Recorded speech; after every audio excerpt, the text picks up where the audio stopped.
لله نحمده ونستعينه ونستغفره ونؤمن به ونتوكل عليه ونعوذ بالله من شرور أنفسنا ومن سيئات أعمالنا من يهده الله فلا مضل له ومن يضلله فلا هادي له ونشهد أن لا إله إلا الله وحده لا شريك له ونشهد أن سيدنا ومولانا محمدا عبده ورسوله صلى الله عليه وعلى آله وأصحابه وسلم تسليما كثيرا كثيرا أما بعد فأعوذ بالله من الشيطان الرجيم بسم الله الرحمن الرحيم قال الله تعالى وتبارك في كلامه المجيد والفرقان الحميد إن الصلاة تنهى عن الفحشاء والمنكر. میرے قابل احترام بزرگوں عزیز ساتھیوں، السلام علیکم ورحمۃ اللہ وبرکاتہ. میں نے آپ کے سامنے قرآن مجید کی ایک آیت تلاوت کی ہے. اللہ سے دعا اللہ مجھے قرآن و سنت کے مطابق بیان کرنے کی اور مجھے اور آپ کو سن کر عمل کی توفیق نصیب فرمائے. اللہ نے فرمایا کہ بے شک نماز برائی اور بے حیائی سے بچاتی ہے، برائی اور بے حیائی سے روکتی ہے. نماز کی یہ جو خاصیت بیان کی گئی ہے کہ اس کا یہ کام ہے، وہ اپنا کام نہ اگر کرے تو پھر اس کے متعلق بھی حضرت عبداللہ ابن مسعود رضی اللہ تعالیٰ عنہ کا فرمان ہے کہ جو نماز آدمی کو برائی سے نہ روکے، بے حیائی سے نہ روکے، وہ اس کی نماز ہے ہی نہیں.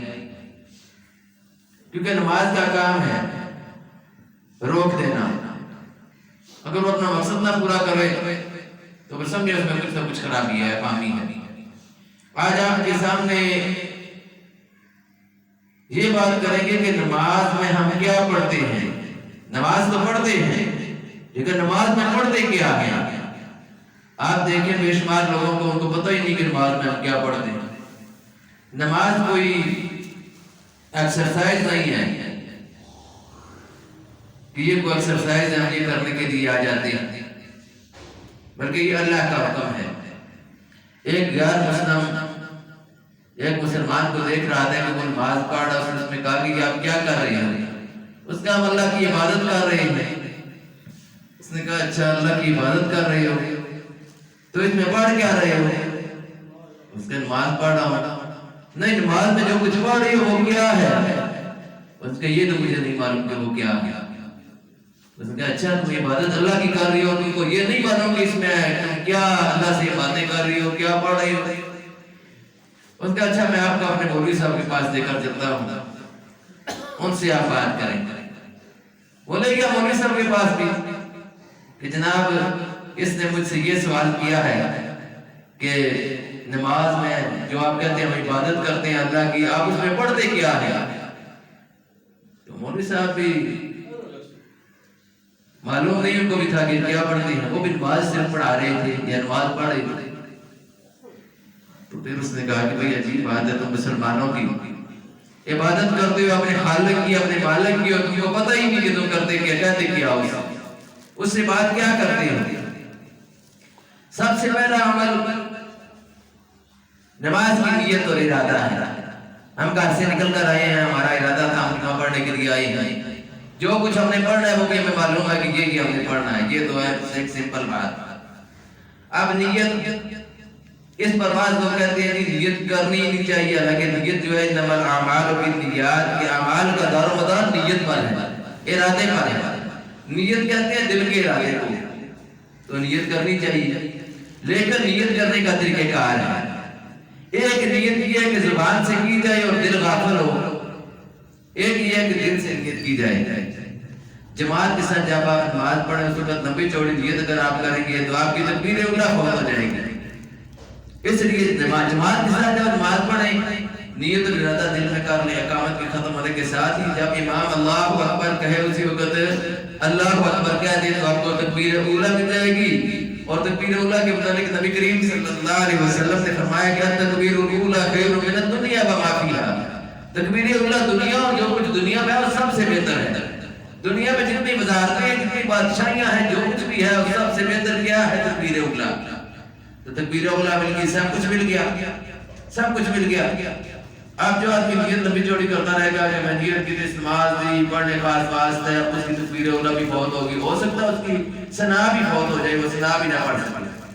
اس لیے جماعت کے ساتھ جب نماز پڑھے اس وقت لمبی چوڑی اس طرح کی نیت نہ کرے۔ ہاں جب اکیلے نماز پڑھے اس وقت اگر نیت کرتا ہے اس میں کوئی مذائقہ نہیں، مستحب عمل ہے، اس وقت نیت کر لی۔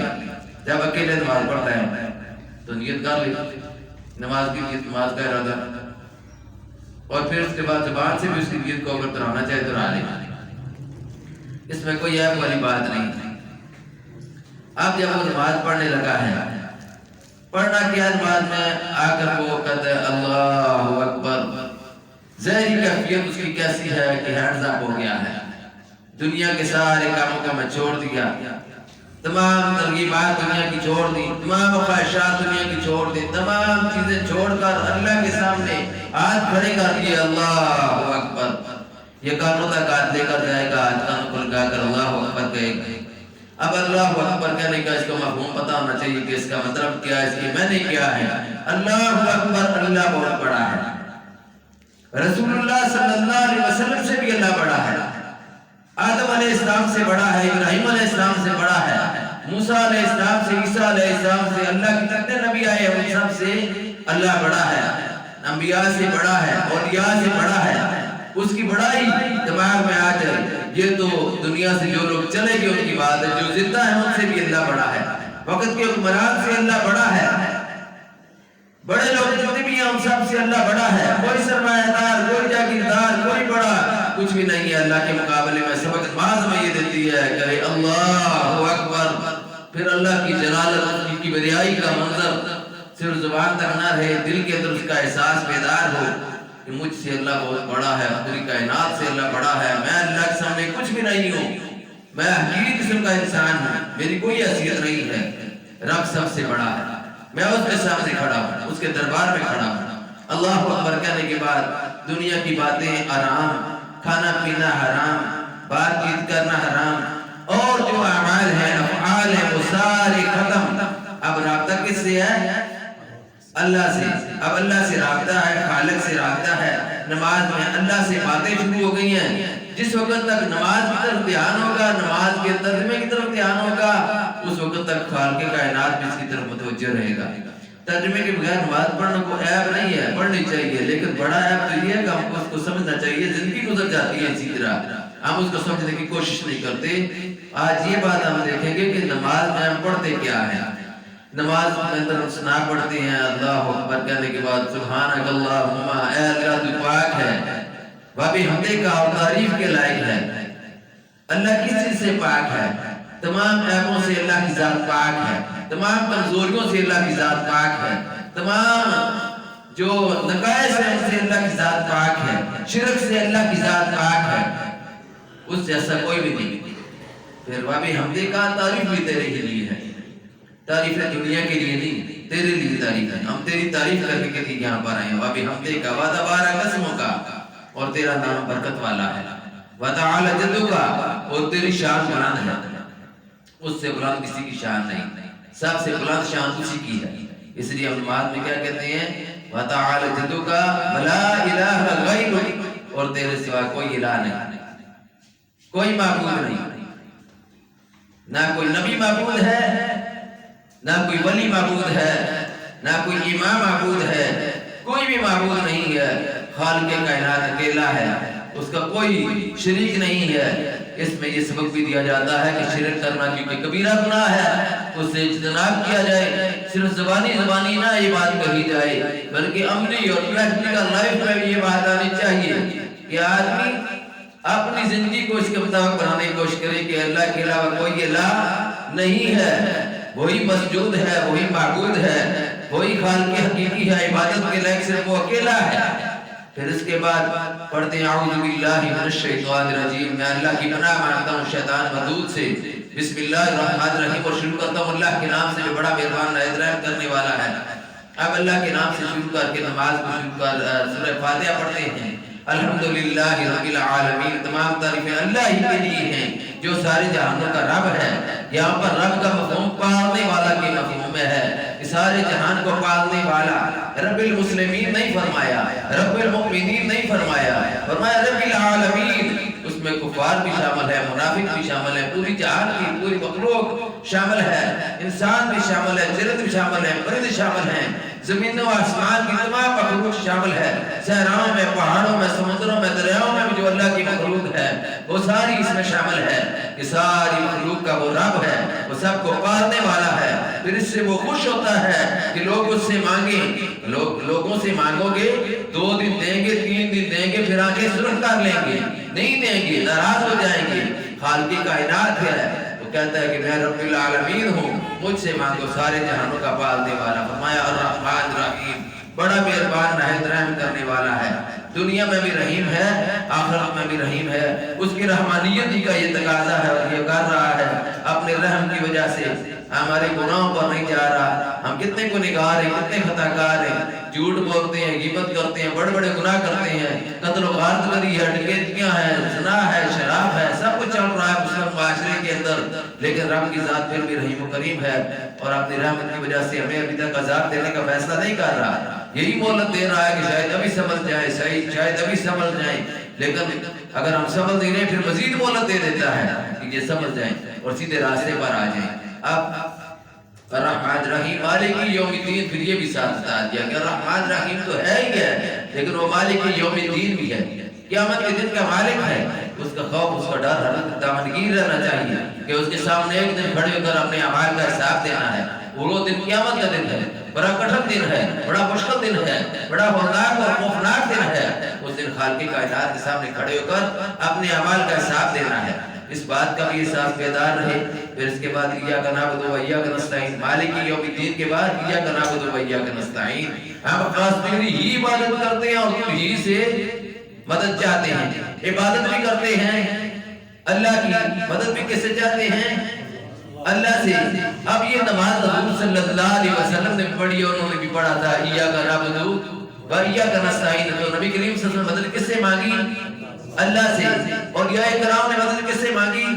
اللہ سے۔ نماز پڑھتے رہے ہیں نا، ایاک نعبد و ایاک نستعین۔ علی رضی اللہ تعالیٰ عنہ کو مشکل کشا کرنے، علی مشکل کشا، علی مشکل کشا نہیں ہے، انہوں نے بھی یہ بات سمجھائی، یہ بات پڑھی نماز کے اندر کہ ایاک نعبد و ایاک نستعین، ہم خاص تیری ہی عبادت کرتے ہیں اور تجھ سے مدد مانگتے ہیں۔ اہدنا الصراط المستقیم، تو ہمیں سیدھا راستہ دکھا۔ راستے سیدھے کی دعا ہے کہ ہدایت کا راستہ یا اللہ ہمیں دکھا۔ ہم گمراہ ہو سکتے ہیں، غلط روی کا شکار ہو سکتے ہیں، بدچلنی کا شکار ہو سکتے ہیں، گمراہی کا شکار ہو سکتے ہیں، تو اس سے التجا کرتے ہیں اہدنا الصراط المستقیم، تو ہمیں سیدھا راستہ دکھا۔ صراط الذین انعمت علیہم، سیدھا راستہ کون سا یہ بھی بتا۔ فرمایا صراط الذین انعمت علیہم، ان لوگوں کا راستہ جن پر تو نے انعام کیا، انعام یافتہ لوگوں کا راستہ، کامیاب لوگوں کا راستہ۔ وہ کون لوگ ہیں جو کامیاب ہیں؟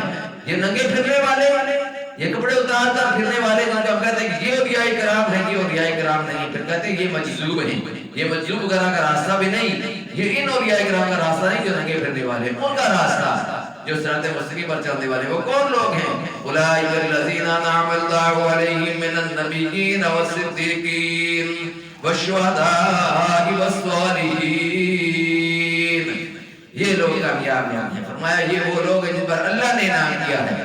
قرآن میں اللہ کیا فرمایا؟ یہ وہ لوگ ہیں جن پر اللہ نے انعام کیا ہے۔ اولئک الذین انعم اللہ علیہم من النبیین، انبیاء کرام، والصدیقین اور صدیقین، والشہداء اور شہداء کرام، والصالحین اور اللہ کے نیک بندے، پرہیزگار بندے، خدا سے ڈرنے والے، خدا کا خوف رکھنے والے۔ تو یہ وہ لوگ ہیں جن کا راستہ ہم نماز میں مانگتے ہیں کہ اللہ ہمیں سیدھا راستہ دکھا، ان لوگوں کا راستہ جن پر تو نے انعام کیا۔ غیر المغضوب علیہم ولا الضالین، فرمایا نہ ان لوگوں کا راستہ جن پر تیرا غضب ہوا اور نہ گمراہوں کا راستہ، ان کے راستے سے ہم تیری پناہ مانگتے ہیں، ہمیں ان کا راستہ نہ دکھا۔ یہاں اس سے مراد یہود و نصارہ ہیں، لیکن عام اہل ایمان کو بھی یہ دعا سکھائی گئی ہے کہ کہیں غلط راستہ نہ اختیار کر جائیں، جو صراط مستقیم ہے اس سے ہٹ نہ جائیں۔ اللہ سے 5 وقت ہم نماز پڑھتے ہیں، اس میں سورہ فاتحہ پڑھتے ہیں، ہر رکعت میں سورہ فاتحہ پڑھتے ہیں، تو اس میں پڑھنے کا مقصد بھی یہ ہے کہ ہمارے دماغ کے اندر یہ بات آ جائے کہ ہمارا اصل میں سبق کیا ہے، ہمیں کیا تعلیم دی جا رہی ہے کہ ہمیں یا اللہ تم لوگوں کا راستہ دکھا جن پر تو نے انعام کیا ہے، نہ کہ ان لوگوں کا جن پر تیرا غضب ہوا۔ فرمایا آمین، اے اللہ اس ساری دعا کو قبول فرما۔ اس دعا کو اللہ تعالیٰ نے قرآن مجید کی شروع میں رکھ دیا تاکہ لوگ یہ دعا کریں کہ اللہ ہمیں صراط مستقیم دکھا۔ پھر اس کے جواب میں اللہ تعالیٰ نے پورا قرآن بھیج دیا کہ یہ صراط مستقیم ہے، اس کو اختیار کرو تو کامیابی سے ہمکنار ہو جاؤ گی۔ یہ سیدھا راستہ ہے، یہ جنت کی طرف جانے والا راستہ ہے، اس کو اختیار کرو گے تو کامیاب ہو جاؤ گے۔ اس کے بعد پھر سورہ اخلاص ہم پڑھتے ہیں، عام طور پر سورہ اخلاص پڑھائی جاتی ہے، وہی پڑھتے ہیں کیا قل هو اللہ احد، کیا نبی صلی اللہ علیہ وسلم فرمائے کہ اللہ ایک ہے، وہ اللہ ایک ہے، اللہ الصمد، اللہ بے نیاز ہے، لم یلد ولم یولد، نہ اس کی کوئی اولاد ہے نہ وہ کسی کی اولاد ہے، ولم یکن لہ کفوا احد، اور اس کا کوئی ہمسر نہیں۔ اللہ کی مشکل کشائی، اللہ کی حاجت روائی اور اس کی توحید کا سبق اس میں دیا گیا، اس لیے اس کو سورہ اخلاص کہتے ہیں۔ سورہ اخلاص کا نام ہے اس لیے کہ اس کے اندر خالص توحید کا سبق ہے کہ اللہ کی کوئی اولاد نہیں ہے، اللہ کا کوئی بیٹا نہیں ہے، کوئی بیٹی نہیں ہے۔ فرشتے کے مشرکین کہتے تھے کہ فرشتے اللہ کی بیٹیاں ہیں، عیسائی کہتے ہیں عیسیٰ اللہ کے بیٹے ہیں۔ اللہ نے کہا نہ میرا کوئی بیٹا ہے نہ میری کوئی بیٹی ہے، میرا کوئی خاندان نہیں ہے، میں اکیلا ہوں، میں واحد ہوں۔ پھر اس کے بعد فرمایا اللہ اکبر، جب نماز پڑھتے ہیں رکوع میں چلے جاتے ہیں اللہ اکبر کر کے رکوع میں، اب رکوع میں بھی اللہ کی کبریائی کا اعلان، اللہ کی بڑائی کا اعلان کہ اللہ ایک ہے، اس کے علاوہ کوئی نہیں، وہ سب سے بڑا ہے، اس سے بڑا کوئی نہیں، اس سے بڑا کوئی نہیں، نہ کوئی ولی نہ کوئی نبی نہ کوئی امام نہ کوئی اور، کوئی بھی بڑا نہیں، سب سے بڑا اللہ ہے۔ یہ علیہ ایمان کو سبق دیا جاتا ہے تاکہ ان کے دل کے اندر اچھی طرح اللہ کی کبریائی کا جو اچھی طرح ان کے اندر دماغ کے اندر وابست ہو جائے یہ چیز کے بڑے اللہ ہی بڑا ہے۔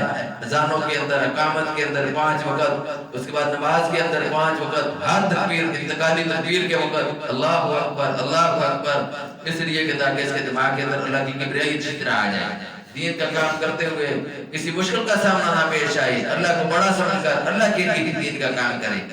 پھر فرمایا اللہ اکبر سبحان ربی العظیم، پاک ہے میرا پروردگار عظمت والا۔ رب کی عظمت اور کبریائی کا اعلان رکوع میں جا کر پریکٹیکل بھی ایسے کر کے رکوع میں جاتے ہیں جب تو اس کا جھکتے ہیں اللہ کے سامنے کہ یا اللہ تو بڑا ہے، تو عظمت والا ہے، تو پاک ہے، سبحان ربی العظیم۔ پھر سمی اللہ لمن حمدہ، اللہ نے اس آدمی کی سن لی جس نے اس کی تعریف کی، اللہ نے اس آدمی کی سن لی جس نے اس کی تعریف کی۔ ربنا ولک الحمد، اے ہمارے رب ساری تعریف تیرے لیے ہے، اے میرے رب تعریف ساری تیرے لیے ہے۔ اللہ کی تعریف پہلے وہ سمی اللہ لمن حمدہ کہ اللہ نے اس کی سن لی جس نے اس کی تعریف کی، پھر ربنا ولک الحمد کہ اللہ تعریف تیرے لیے ہے، پھر اللہ اکبر کر کے پریکٹیکل بھی اور پھر زبان سے بھی سبحان ربی العالی، اللہ پاک ہے، بلند شان، عالی شان۔ رسول اللہ صلی اللہ علیہ وسلم کی عظمت جب ہمارے دلوں کے اندر آتی ہے، ہم کہتے ہیں اللہ کے نبی سب سے بڑے ہیں، بڑی عظمت والے ہیں، بڑی شان والے ہیں، بڑی رفت والے ہیں، بڑی عظمت والے ہیں۔ لیکن جب دیکھتے ہیں کہ اللہ کے نبی صلی اللہ علیہ وسلم کے سجدے میں گر کر رہے ہیں، پڑھ رہے ہیں سبحان ربی العالی سبحان ربی العالی، پھر پتا چلتا ہے کہ اللہ کی کبریائی، اس کی عظمت کتنی اونچی ہے کہ وہ جو سب نبیوں کا سردار ہے، وہ ساری کائنات میں سب سے جو افضل ہے، جس کا مقام پوری کائنات میں سب سے زیادہ عظمت والا مقام ہے، وہ بھی سجدے میں جا کر کیا پڑھ رہا ہے سبحان ربی العالی سبحان ربی العالی، اور سجدے میں جا کر لمبے لمبے سجدے کرنے، اللہ کے آگے کریا وزاری کرنی نبی کریم صلی اللہ علیہ وسلم کا معمول تھا۔ تو یہاں تک سجدے تک تو ہم نے بتا دیا، انشاءاللہ پھر عطیات کا ترجمہ اس کی وضاحت انشاءاللہ کریں گے۔ اللہ سے دعا ہے جو پیار کیا گیا اللہ میں عمل کی توفیق نصیب فرمائے۔ وآخر دعوانا الحمدللہ رب العالمین۔